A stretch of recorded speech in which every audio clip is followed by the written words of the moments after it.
Woodcraft, helping you make woodwork.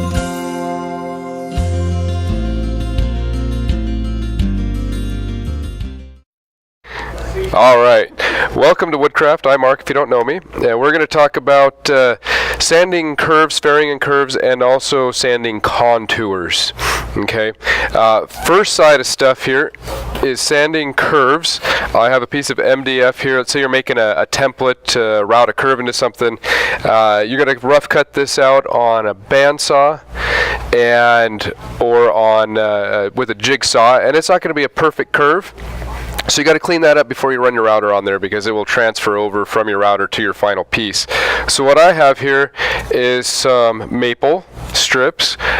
This is quarter sawn. Quarter saw means the grain is going vertically to the flat surface there. That means it'll bend a little more fair than if it was flat sawn. It might want to twist on you as it bends.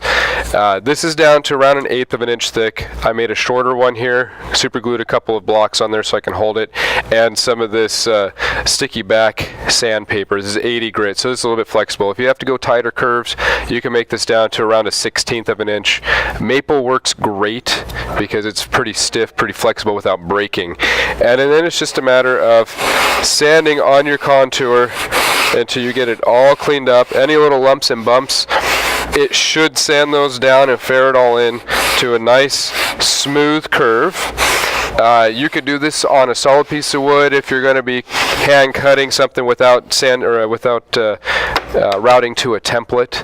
If you just want to rough cut a contour into something and you want to clean it up, you can use this. Spoke shaves you can use as well. They're a little more tricky. You got to follow grain so you don't tear grain out. This works really, really well. When I teach my finishing class, I teach sanding because everybody can pick up sandpaper and sand. And it just takes a few minutes. Everything should be faired out really nicely here. And 80 grit works out the best. It leaves a nice smooth surface, smooth enough for all the router work you need to do. These are throwaway. If you need it, you can peel off the paper, reuse it if you want to. Then we get into sanding contours. This wasn't necessarily part of the demo, but I thought it'd be interesting to show you a few things. You get into cove moldings or fancy moldings like this here. There's several things you can do. I'm going to show you a couple products that we carry in the store here, and then show you a couple of tricks you can do by yourself. To begin with, hand sanding, we have a whole series of convex and concave profile sanders. These are for hand sanding again. You wrap your sandpaper around these and go for it. There are several different sizes. I brought one of each package up here. And those are going to work out really well inside all of these nooks and crannies and curves, both convex and concave on this here. Then you're going to get into, if you have larger curves or larger cove molding, these are the Shabs tube kit. Sandpaper just wraps around these. There's a little slot for it to go into, and you can contour sand with these. I also thought it was kind of cool if you're doing turnings and you have some small coves and whatnot on your turnings. This is abrasive cord. We have it in a couple different grits and a couple different diameters. You take a length out, cut it off, and you can get it right down in all those little tiny nooks and crannies on there. The next one is soft sanders. You actually use some sticky back sandpaper for these. There's a whole bunch of different contours and whatnot that you can use on your moldings or any other curved or contoured surface. Before I show you this, I want to show you another couple other things. One is a curved scraper. Now this is called a gooseneck scraper. It's a little difficult to sharpen. We've got a video up on our YouTube page on sharpening scrapers. This is really cool. You can get right into these coves here and start pulling off shavings with those. Okay.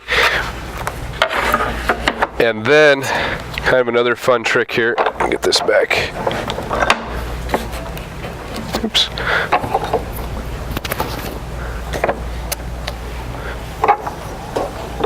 This is a piece of foam, and on here, if you didn't see, I have a piece of this sticky back sandpaper on on this piece of molding.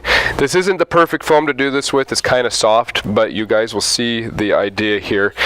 And so the paper's on here. It's just 80 grit again, and I started this earlier. Could you move that box? I sure can. There you go.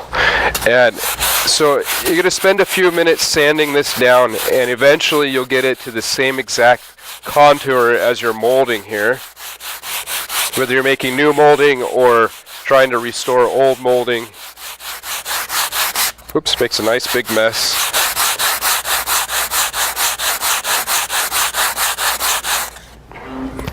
And eventually here, I got a little bit more to go.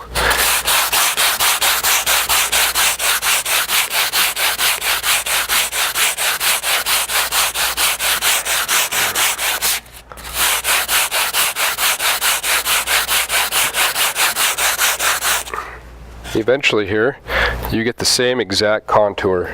Keep losing the earpiece. You're going to just put some sticky back sandpaper on there and sand. Okay, not the greatest stuff. The foam insulation, it's much denser than this, and it'll hold without being too soft. It'll hold much longer than this will, but you get the idea on there if you want to send that around. Power sanding, same kind of deal. This is the Festool LS 130. Okay, this is a linear sander. That's what LS stands for. So when you're doing something with long grain, you can continue along the length of it without being random orbit. Now this has a removable pad on there, and a whole series, I didn't pull them all over here, but a whole series of different concave and convex sanding profiles. These are triangular shaped with a round bottom on them. They have a sharper bottom, they have a very round bottom, several different sizes of these, as well as a do-it-yourself kit, which is exactly what I did there with the foam block. You're going to put your sandpaper on your molding, put this, up on your sander, and sand until you get that contour. And then of course it comes with some Velcro in there, so you can put it on there and then use their sandpaper on there. Very cool kit. And then the last thing are these. Fine Multimaster has a set of contour sanders that go right on. They look just like this. They go right on their machine. You clamp on the sandpaper and does the same exact thing, powered instead of by hand, because that's a lot of fun. Do you have any other questions at all? All right. I think we're done. Thank you, folks.